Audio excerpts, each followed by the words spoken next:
o'rnimizdan turamiz.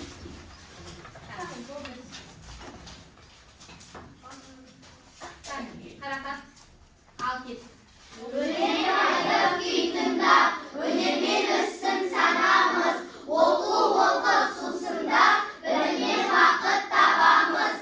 Al salamatsızlarına olmuşlar. O'tirağımızı.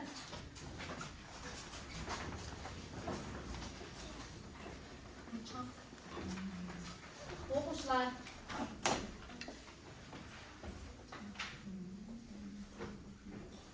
Al. O'quvchilar, o'tgan sabaqda biz sizlarga qanday topshirma o'tdi? Kim aytadi ekan?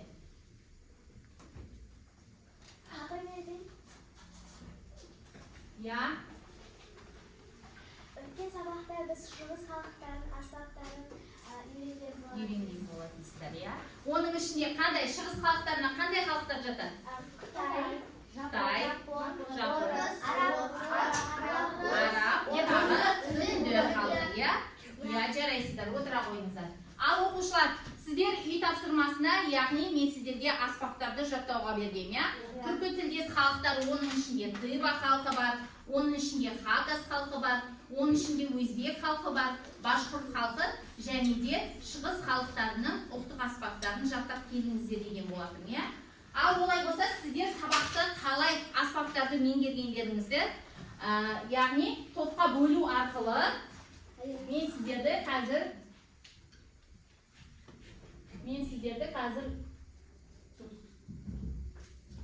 yog'ib o'tiraman.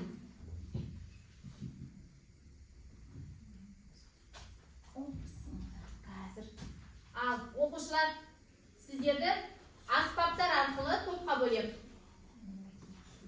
Al, kelamiz. O'quvchilar, bir-biringa mana yerdan xalagan, ya'ni bizning qundliqlarimizni nasihatlay o'tirib, o'ttiq asboblarimizga to'pqa bo'lamiz. Qani. Kelamiz birinchi. Kesek-kesek, ya. Qayto. O'g'iz. Yoqqa kelib o'tirasiz. Al, yoqdan chiqamiz birimiz. O'ngizdan. Tildan. Pastqatroq bas. Do'mbira to'pini bara qo'yingizlar. Mana to'pga ko'rsatib qo'ygan do'mbira to'pi, na to'pi qo'bz to'p. Bir-biriga kelib tez qani. Qani. Qo'bz to'pi. Amina. Qo'bz to'pi. Ketdik. Arg'aray. Kelmaganlarni chiqamiz. Kelib.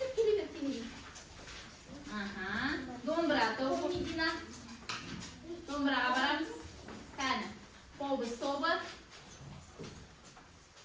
Inobat qo'bz to'pi.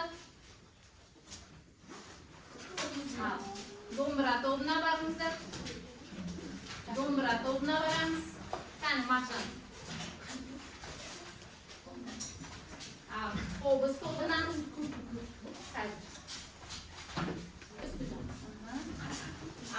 qo'bz, do'mbira. Al.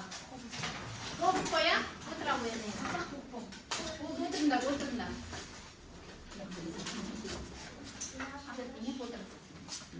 Al, ketdik. Yoqqa o'tiringlar. Al, ket to'ppa. Al to'ppa bo'linib o'qishlar, olay bo'lsa. Bu yerga qaraymiz. Endi Rana sabaq bo'yicha men sizlarga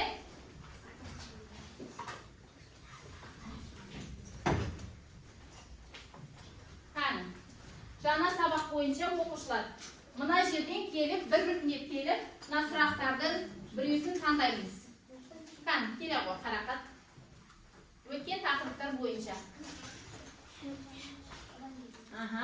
O'ris xalqining sirnay tekis asbobi. Garmon durust. Al, do'mbira to'pi sizga bilamiz. Sizlar, ya'ni 7 to'pdan qay to'pi keyingi sanaymiz, qay to'p ko'p balalar. Al, yaqin chiqa qo'y. Ikkinchi. Xitoydan o'qiymiz.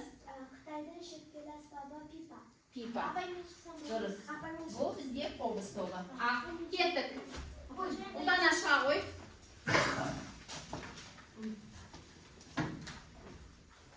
Bir yo'l qanday qo'y.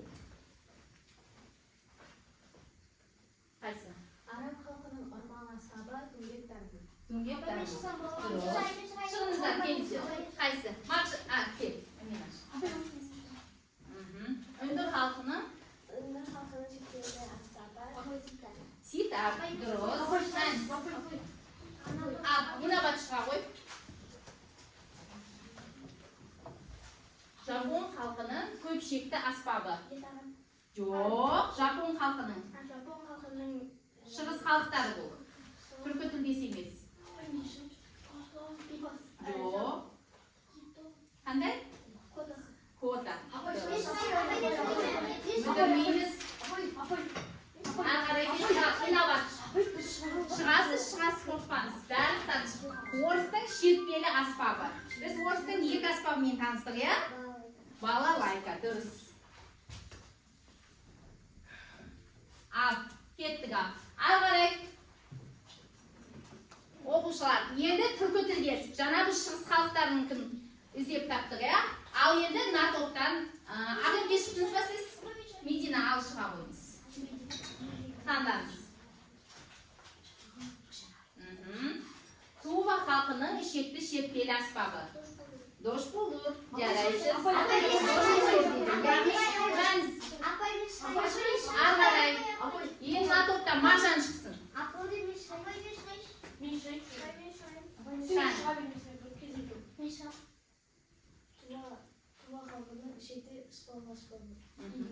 Егил. Дұрыс айтасыз.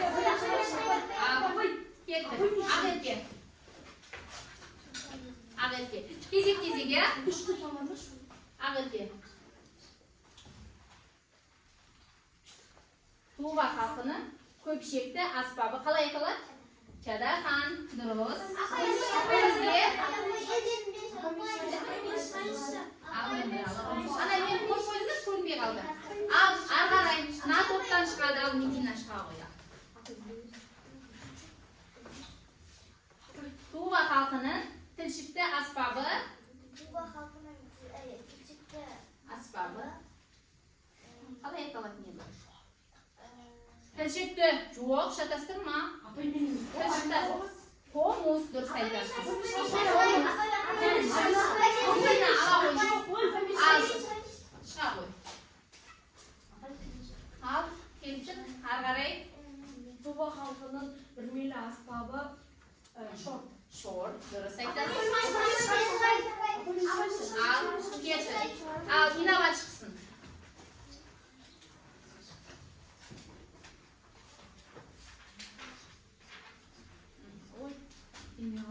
Ал, кетті. Надан аласаңыз, е? Қолыңыз тиіп кетті. Орыс халқының сырнай... Ей, мынау.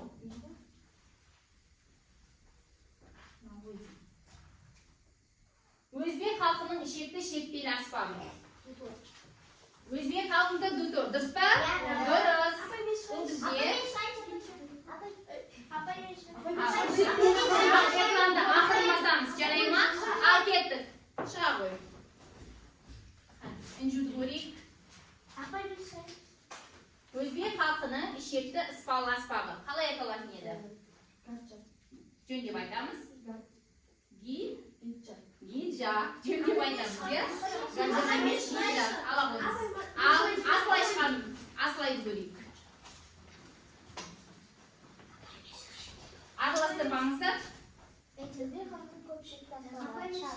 Чан. Дұрыс айтасыз.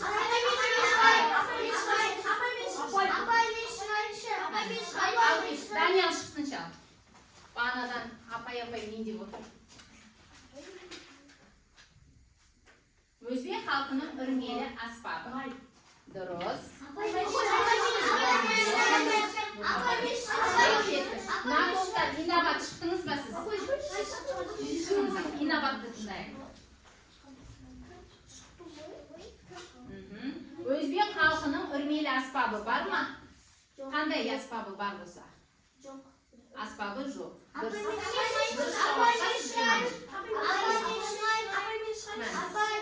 Яғни біздің өзбек халқында я білесіздер, я үрмелі аспап жоқ болатын. Ал кеттік, ағетке шыға қой.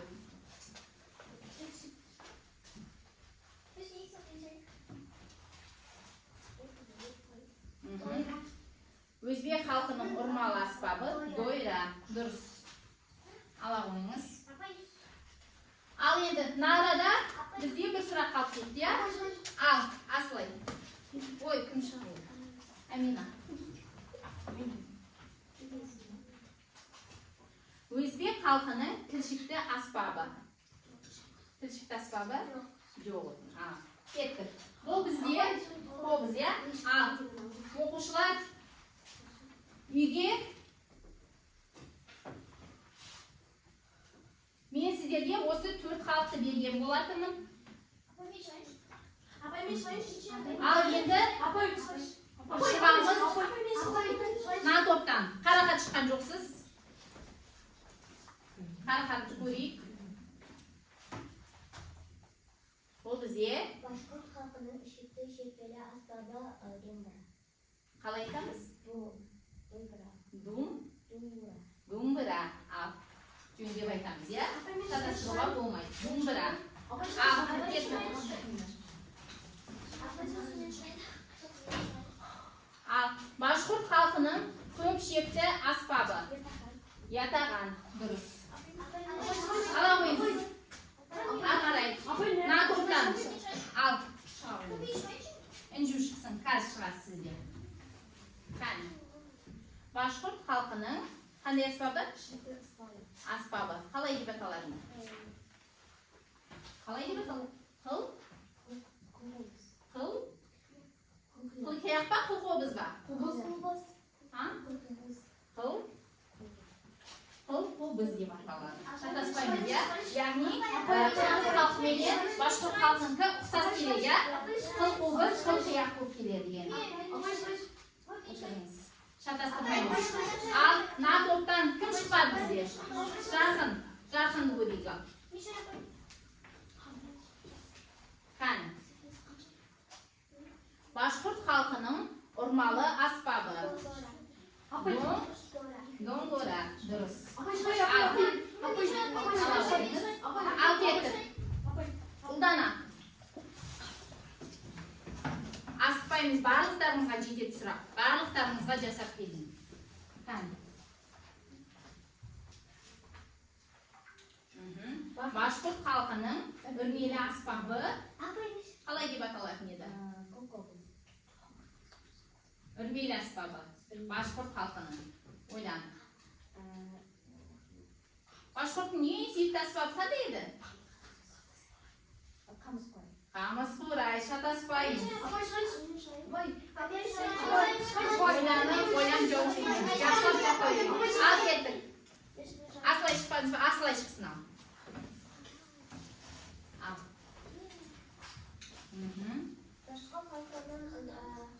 Башқұрт халқының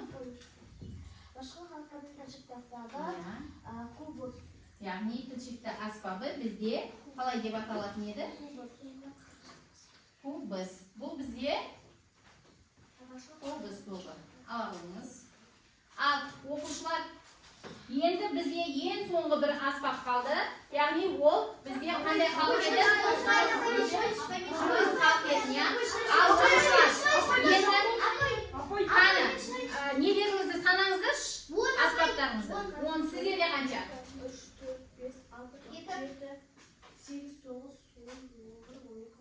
14. Яғни оқушылар, яғни на топтан кішкене көп өтірек екен, я? Кішкене дайындаламыз. Бізге домбыра бермей ма? Көп шықты ғой. Домбыра. Ал кеттік оқушылар. Олай болса кеттік. Жаңа сабағымызға көшейік. Үй тапсырмасын біз сіздермен қайталадық.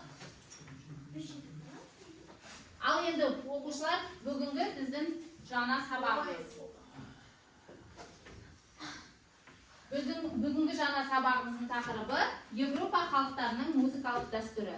Яғни сіздер білесіздер, оқушылар, осының алдында біз әр ұлттың ұлттық аспаптарын тек үйреніп жатқан болатынбыз. Бұл сабақтың алдында сіздермен түркі тілдес халықтарды өттік. Түркі тілдестерге қандай халықтар жатады деп айттық? Тува, тағы, башқұрт, өзбек, қырғыз халқы. Осы 4 халықтың біз ұлттық аспаптарын жаттадық. Оның ішінде тілшікті аспабын, оның ішінде үрмелі, ұрмалы, яғни аспаптарының барлығын жаттаған болатынбыз. Енді бүгінгі сабағымыз осы яғни Европа халқына бұрылады екен. Яғни біз сіздермен түркі тілдес шығыс халықтарын өттік. Енді Европа халқын біз сіздермен бүгін меңгеретін боламыз. Европа халқының бүгінгі бізге сабақ Европа халықтарының музыкалық дәстүрі деген тақырып екен. Ал оқу мақсатын айтып өтейін оқушылар. Бұл жерде оқу мақсаты тыңдалған музыкалық шығармаларды музыкалық мәнерліліктің түрін, стилін, жанры мен құралдарын талдау, музыкалық шығармалардың қарапайым үзінділерін музыкалық аспаптарда бірлесіп орындау. Ал сабақтың мақсаты тыңдалған музыкалық шығармаларды музыкалық мәнерліліктің түрін, стилін, жанрын және құралдарын талдаймыз. Музыкалық шығармалардың қарапайым үзінділерін музыкалық аспаптарда бірлесіп орындайтын боламыз. Түсінікті ма? Ал олай болса, жаңа сабақ түсінікті болу үшін мен сіздерге қазір мына жерде кітаптарыңызда, яғни 58-ші бетте Европа халықтарының мына қызылда көрсетілген торкөздегі, яғни төртеуін біз толтыруымыз керек екен. Астында тұрған халықтардан алып толтыруымыз керек. Ал біріншісіне кім жауап береді? Ұлдана. Біріншісі Германия.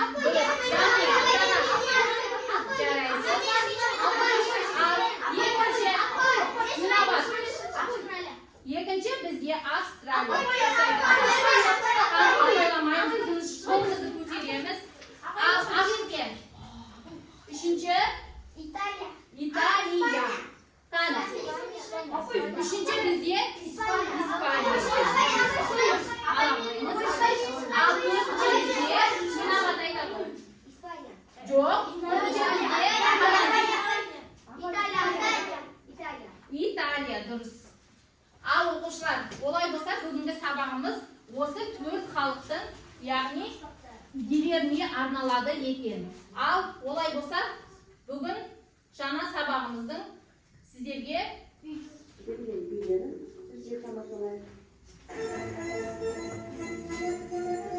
Италия халқын тарантелла.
Енді біз сіздермен осы халықтарды, яғни картадан көретін болайық. Иә, біз жаңа қандай халықтар бар деді? Австралия. Иә, Австралия халқы. Міне Австралия халқы иә көрсетіліп тұр. Ары қарай мынау тұрған бізге Испания халқы иә. Одан кейін біз қандай халықта өттік? Германия, міне. Және Италия. Міне Италия халқы. Көрдіңіздер ма? Ал кеттік. Ары қарай. Олай болса, міне. Енді біз сіздермен осы қалаларды, яғни астаналы, осы мемлекеттердің астаналары, қай қалалар екенін біліп алайық, Австрия халқының астанасы Вена екен, Италияның астанасы Рим, Испанияның астанасы Мадрид, және де бізде төртінші қалып тұрған астанамыз, ол бізде қай қал еді? Германия. Германиянікі бізде Берлин, ары қарай кеттік. Енді осы халықтардың мына бізде байрақтар мен елтаңбалары. Мынау Италия халқының екен. Көрдіңіздер ма? Ал яғни қызыл, ақ, жасыл түске боялған екен. Мынау Германия мемлекеті. Көрдіңіздер ма? Елтаңбасы мен байрағы. Мынау Испания халқының, Испания мемлекетінің байрағы мен елтаңбасы, және ең соңғы бізде Австрия мемлекеті. Байрағы мен елтаңбасы. Көрдіңіздер ма? Ал оқушылар. Ал енді біз сіздермен осы халықтардың, яғни ұлттық киімдеріне тоқталып өтейік. Мына суретте тұрған Австрия халқының ұлттық киімдері. Мынау неміс халқының ұлттық киімі, мынау Италия халқының ұлттық киімі, мынау испан халқының ұлттық киімдері. Көрдіңіздер ма? Әр халықтың ұлттық киімдері әртүрлі болады екен. Бірақ осы ұлттық киімдердің бір ұқсастықтары да болады. Иә? Ал қандай ұқсастықтар бар деп ойлайсыздар?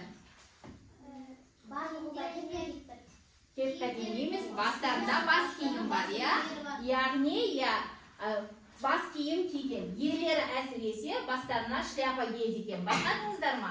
Барлығында шляпалар бар екен, ал қыздары көбіне бастарына, яғни бас киіммен жүреді. Тек Австрия халқы ғана басында бас киім кимейді екен, ұлттық киімдерінде.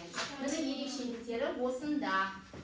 Ал оқушылар, енді бұл халықтардың, яғни әндер, билеріне тоқталып өтетін болса, Австрия халқының билері полька, полянка, бұл халқының ән би екен. Ары қарай неміс халқының билері рейндлер, полька және Польшадан келген мазурка. Осы олардың билері. Ары қарай Италия халқының билі, жаңа сіздер көргендей видеодағы Сицилия тарантелла деп аталады екен, ал испан халқының биі фламенко деп аталады екен. Әр ұлттың билерінің аттары әртүрлі, көрдіңіздер ма? Осы аттарды жақсылап жаттап алуыңыз керек. Ал оқушылар, енді мен сіздерге және картаны көрсеттім жаңа. Осы картадағы оқушылар келіп маған осы мемлекеттердің астаналарын көрсетіп беріңіздерші, мемлекетте картада. Ал, үнжіп келе ғой. Жай қолмен түртпей көрсетеміз, мынау деп. Қане, испан халқын көрсетіп, Испанияны көрсетші маған. Испания. Астанасы Мадрид. Натоптан Мағжан шыға ғой. Мағжан маған Германия халқын көрсете ғой. Германия. Міне Берлин, дұрыс, жарайсыз. Ары қарай аяру шыға ғой. Маған Италия халқын көрсете ғой. Италия міне жасылда көрсетілген. Астанасы қай қала екен? Астанасы Рим. Ал енді Натоптан жарқын шыға ғой. Жарқын. Бізде ең соңғы қалған қала қай қала қалды? Австрия. Австрияны көрсете ғой. Міне Вена, дұрыс айтасыз. Міне осы бүгінгі сабағымызда біздің 4 мемлекет көрсетілген. Ал оқушылар, олай болса, бүгін сіздермен жаңа сабақта жаңа ән үйренетін боламыз. Ал олай болса оқушылар, бірінші дауыс жаттығуын орындайық. Айтат артынан қайталап отырамыз, до, ре, ми,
sizlarga 60 betda ko'rsatilgan у каждого свой muzikальный instrument deb ataladi. Ayni znatya Estonning xalq ani ekan. Al bolalar, endi qani barlig'imiz o'zimiz birigib o'sha endi o'rnab qo'ydik. Qani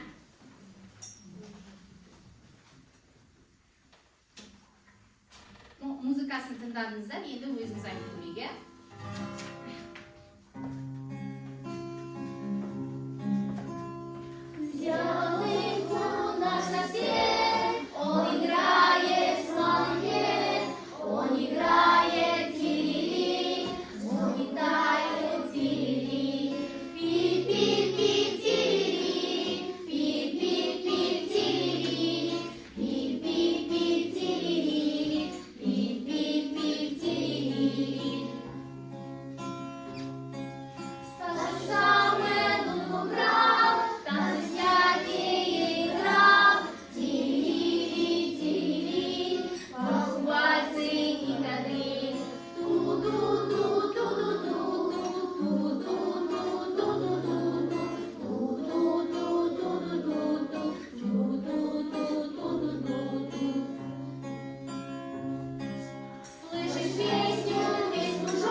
Eston xalqini o'siday biz bugungi sabaqda ani bergan ekan. Al, bo'lay bo'lsa, qarang o'quvchilar. Endi biz sizlarga bugungi sabaqda sonымен qator o'sha sabaqimiz bo'yicha men sizlarga 1-2, ya'ni so'roq bering, ya. 2, 3, 4, mana to'ppa 4. Qani, kim doim qo'limiz ko'tarib javob beraversak bo'ladi. Anaqa Apay. Al, harakat. Germaniyaning astonasi qalay qiladi ekan? Shana biz sizlarga o'tdiga Berlin. Ya, o'tira qo'yingiz, durust. Mana sizda, ya'ni sabaqqa muhiyatligimiz uchun bag'lab qo'yay. Al qarang. Apay biz daymiz. Ya. İtalyanlıkı. Durust.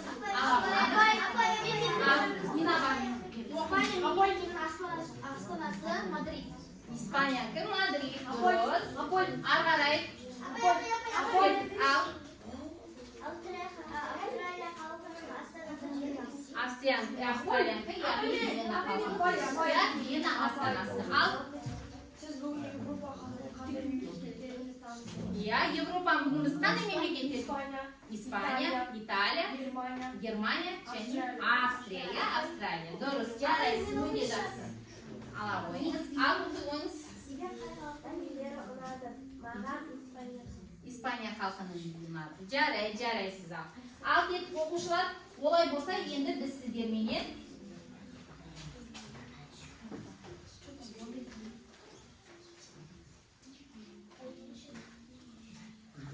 Al, o'lchemlarga to'xtalib o'taylik. O'quvchilar, kitoblaringizda, ya'ni sizlarga bugungi sabaqda o'lchem berilgan ekan, ya. Kitoblaringizda 67-betga muhiyat qarayib, ya'ni o'lchem, 3/4 o'lchemin bizga o'rinda deb beribdi. O'quvchilar, bu yer qaraymiz, ya'ni 3/4 o'lchemi qalay o'rinaladi? Ya'ni bir taqtida 3 ga sanavimiz kerak, ya. Misoli, mana shu yerdagi notani 1 ga 2 ga 3 ga deb sanaymiz. Mana shu yerda mi notasi ko'rsatilgan. 1 mi notasini 1 ga deb sanaysizlar, ikkinchi mi notasini 2 ga, uchinchi mi notasini 3 ga deb sanaysizlar. Ал оны сызбада дирижерлайтын болса, яғни үш бұрыштап мынандай дирижерлау тәсілмен біз дирижерлайды екенбіз, иә? Яғни, міне қолды аламыз. Міне, бірге, ішке үш бұрыштың бір бұрышын сызамыз. Асты қарай жылжимыз екіге, және осы жерден жоғары қарай үш бұрыштың үшінші бөлігін біз қайтадан орнына қоюымыз керек. Түсінікті ма? Міне қараңыздар, мұқият қарап алайық. Міне, бірге, екіге, үшке. Бірге, екіге, үшке. Түсінікті ма? Ал жақсылап тұрып, жаттап аламыз. Тағы да бізде қандай өлшемдер бар? Музыкада. Екіде төрт, үште төрт, содан кейін тағы да қандай? Төртте төрт, иә? Яғни бізде екіде төрт деген өлшем өте жеңіл әндерге, иә? Орындағанға бірге, екіге деп орындаймыз. Үшті бірге, екіге, үшке деп орындаймыз. Ішінде ең оңайы екіде төрт өлшем екен, иә? Ал енді бүгін сабақта бізге осы үште төрт өлшемі берілген екен. Осыны оқушылар біз жаттап алуымыз керек. Түсінікті ма? Міне қайтадан қайталайым. Бірге, екіге, үшке. Бірге, екіге, үшке. Түсінікті ма? Осындай өлшемдер бізде яғни бар екен. Ал қарай. Оқушылар, енді мен сіздерге осы бүгінгі күнді дәптерлеріңізге ашып, бүгінгі күнді жазамыз. Дәптерлеріңізді ашыңыздар. Бүгінгі сабағымыздың тақырыбын жазамыз. Европа халықтарының музыкалық дәстүрі дейміз да. Мына 3-4 өлшемін дәптерлеріңізге сызып алыңыздар. Келер сабақта осы өлшемдерді мен сіздерден сұрайтын боламын.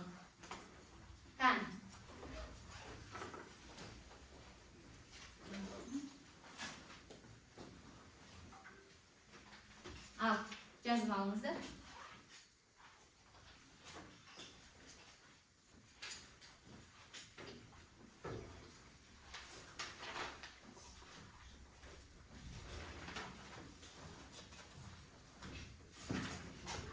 Жаза бермеңіз, сосын сіздерге түсіндіріп айтамын. Сіз екеулеріңізге ма? Ол екеулеріңізге біреу. Яғни жұптық жұмыс қой сіздерге. Екеулеріңізге жұптық жұмысқа айналу. Мағжан екеулеріне. Екеулеріңіз отырасыздар. Екеуіңізге. Сізге берген жоқ, екеулеріңізге. Оқушыларына менің берешек, бірінші қабаты алдына. Алып, қазір түсіндірем. Ал, жаз болдық па? Біттік па? Ал, жаз бітсеңіздер, оқушылар, мен сіздерге, яғни жұптық жұмысқа үйден мұндай, яғни сызып алып келдім. Яғни мына жерде бүгінгі сабақта берілген 4 мемлекетіміз жазылған, оның ұлттық киімдері, яғни қай халықтың ұлттық киімі екені мына суреттерден қасына жапсырасыздар. Түсінікті ма? Дәптерлеріңізге жазып болсаңыздар, алып рет-ретімен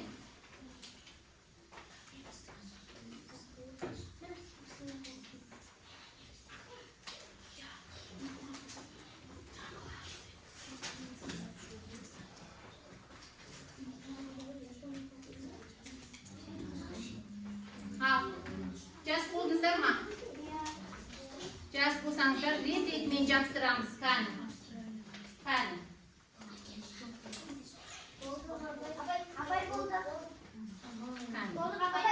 Тапсырмаларыңыз орындап болдыңыздар ма? Қане. Бір-бірге көріп шығайын. Дұрыс. Қане. Қане. Сіздерді. Дұрыс. Жақсы ма? Дұрыс.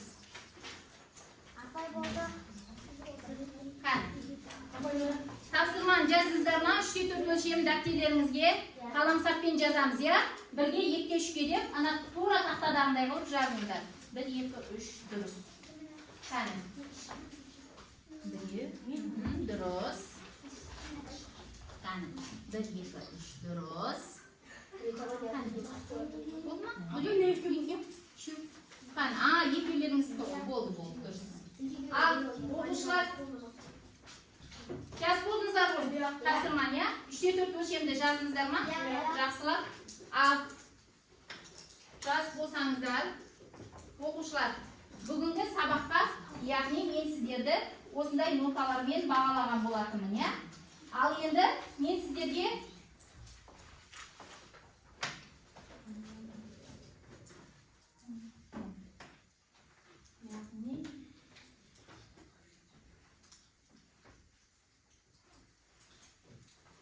жаңағы біздің, яғни эстон халқының әні, иә?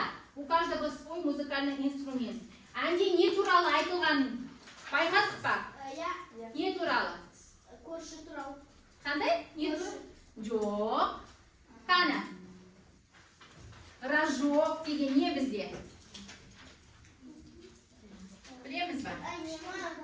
Яғни жоқ. Бұл жерде оқушылар әнде қарасаңыздар мені. Мына жерде қараңыздар. Мына жерде айтылып тұр, иә? Дудка деп тұр. Мына жерде волынка деп тұр. Көрдіңіздер ма? Мына жерде рожок деп тұр. Яғни бұл нелер? Ненің атаулары? Аспаптардың аттары. Түсінікті ма? Яғни бүгінгі сабақта, яғни сіздерде осы аспаптарды жаттап алыңыздар, иә? Бұл, яғни аспаптар. Мына жерде көрсетілген рожок, мына жерде көрсетілген бізге дудка деген аспап, үрмелі аспап, иә? Яғни, мына жерде волынка деген аспап. Осы аспап жайында әнде айтылған екен. Түсінікті ма? Ал түсінген болсаңыздар, оқушылар.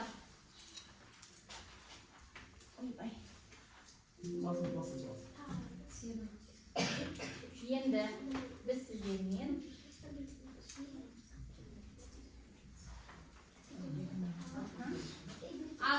оқушылар келемізді бір-бірден мына 3 шекті, бірінші шегіміз түсіндім деген, екінші шегіміз сұрағым бар, үшінші шек, егер сабақты түсінбеген болсаңыздар, осы шекті, яғни басасыздар, иә, экранды жай. Ал бір-бірден басыңыздар. Ал, жылдам. Түсіндім дейді. Сабақ түсінікті болды. Келіңіздер, бір-бірден тез басамыз. Ал.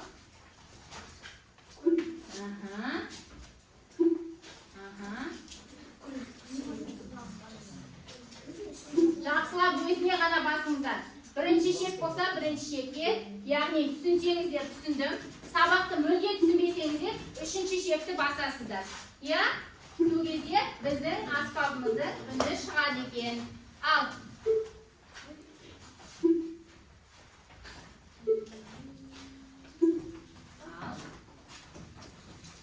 Болдық па? Мына жерде, яғни түсінгендер үшеу екен. Иә? Түсіндім дегендеріңіз үшеу, сұрағым бар дейді. Қайсыларыңыздың сұрақтарыңыз бар? Астына басылып кетті ма? Сабақ түсінікті болды ма, оқушылар? Ал үйге тапсырма осы 4 халықтың, яғни астаналарын жаттап келесіздер. Сонымен қатар сіздерге бүгінгі сабақта осы «У каждого свой музыкальный инструмент» деген әнді, эстон халқының әнін жақсылап тұрып, үйге жаттауға. Мақұл ма? Ал тапсырма түсінікті болса, оқушылар, қайсыңызда қандай бағаларыңыз бар?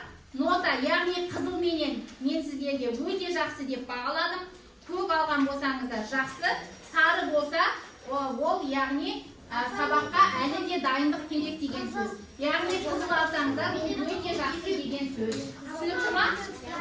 Ал түсінікті болса, оқушылар, келер сабақта осы ноталарыңыз бересіздер, мен сіздерді, яғни осы нота бойынша бағаларыңыз көргенмін. Түсінікті ма? Ал аспаптарыңыз өздеріңізде қалсын. Тек мана сұрақтар беріңіздер болды. Сабақ аяқталды.